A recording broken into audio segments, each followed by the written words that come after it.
तुम मस्त नहीं रहते हो, तुम संघर्ष नहीं करना चाहते हो, तुम डरे हुए हो, तुम परेशान हो, अनावश्यक। हमें सुबह उठो, 5 किलोमीटर दौड़ो, 100 सपाट मार लो, बैठ के पढ़ो। किस बात से डरे हो मेरे भाई?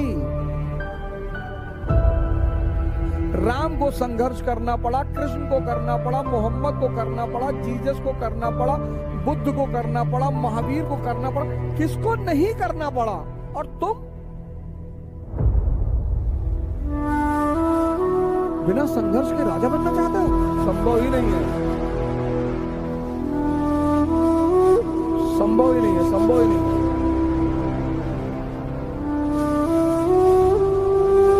संभव ही नहीं है सर।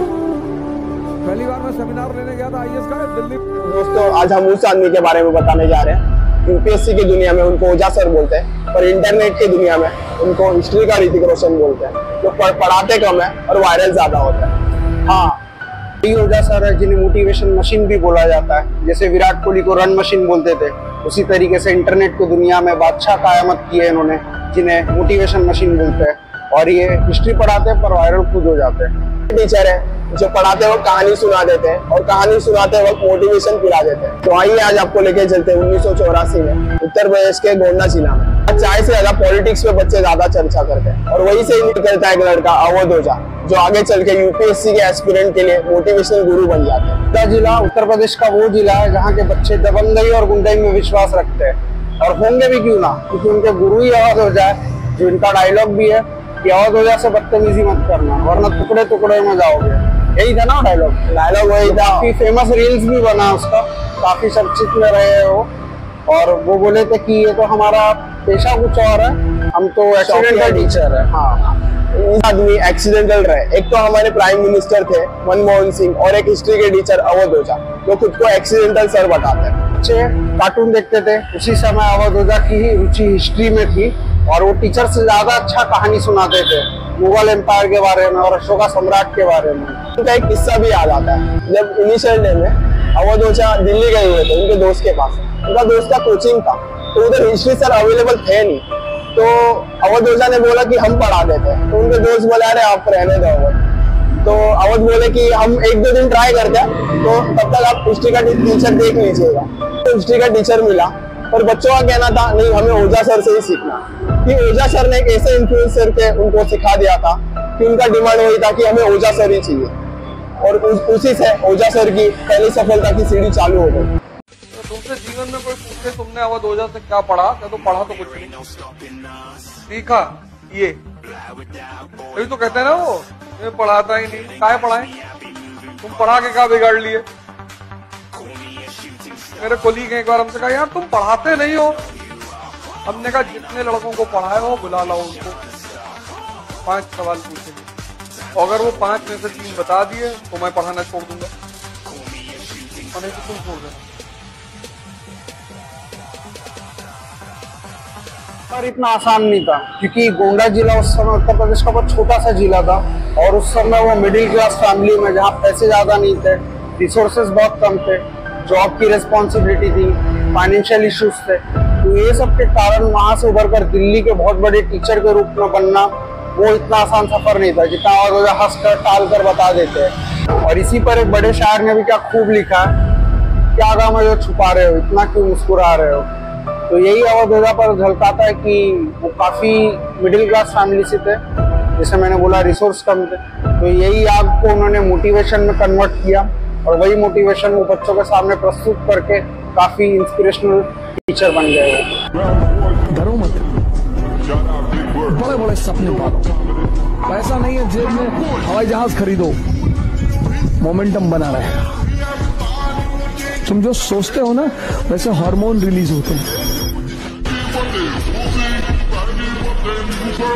कोचिंग शुरू किए थे जब 10 से 15 बच्चों के साथ शुरू किए थे, लेकिन एनर्जी लेवल ऐसी थी कि 1000 बच्चों को सिखा रहे थे।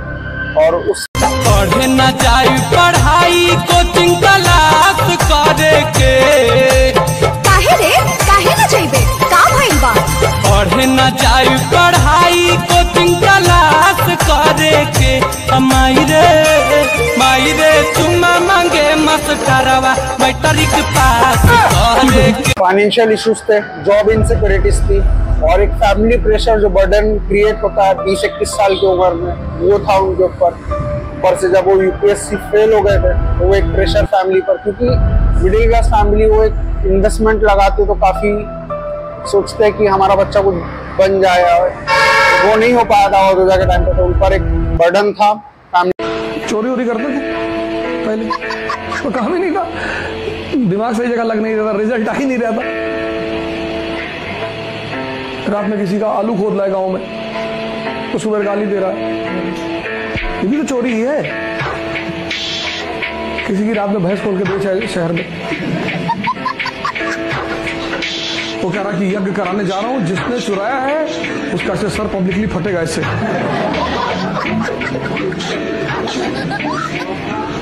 हम भी वहां जाते थे कि अंकल जी एकदम करो, हम भी देखेंगे कैसे फटता है सर।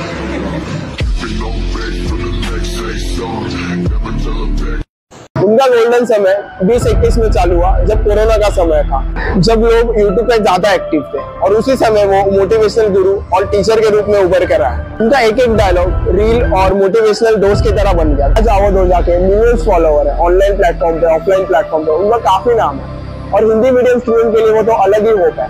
बच्चों को लगता है जब ओझा सर कर सकते हैं तो हम क्यों नहीं। अवध ओझा जो काफी छोटे शहर से आते हैं, इसलिए बच्चे उनको अच्छे से कनेक्ट कर पाते हैं, उनकी एक एक बात बच्चों के दिल में बस जाती है। इसलिए उन्होंने बहुत बच्चों को बोला था कि एक बच्चा काफी उदास था उस समय, तो उन्होंने बोला था क्या हुआ, तो बोले हमारे गर्लफ्रेंड छोड़कर हमें चले गई है। तो जब उन्होंने सुना ये बात तो उन्होंने बोला कि तुम्हारे मम्मी पापा है ना, तो तुम्हें प्यार करने वाले लोग हैं, तो एक गर्लफ्रेंड गई तो दूसरी बना, दूसरी गई तो तीसरी बना।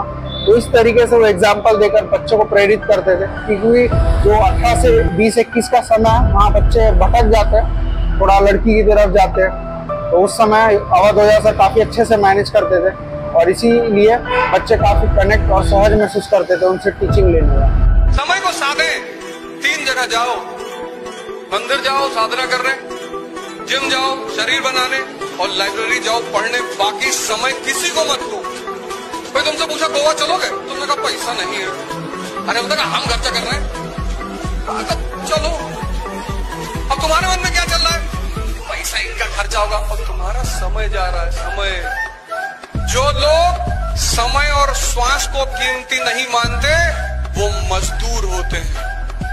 2 चीजें बहुत कीमती, एक समय, एक श्वास।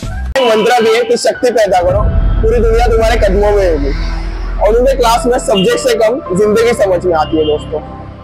जो इंडिया का लीजेंड टीचर बन गया, ये थी अवध ओझा सर की दबंग कहानी, जो कि स्ट्रगल से निकले, यूट्यूब पर चमके और काफी फेमस टीचर बने। अरे कितनी बेइज्जती हो रही, मैं कौन सा मुगल फैमिली से हूं कि मेरी इज्जत है।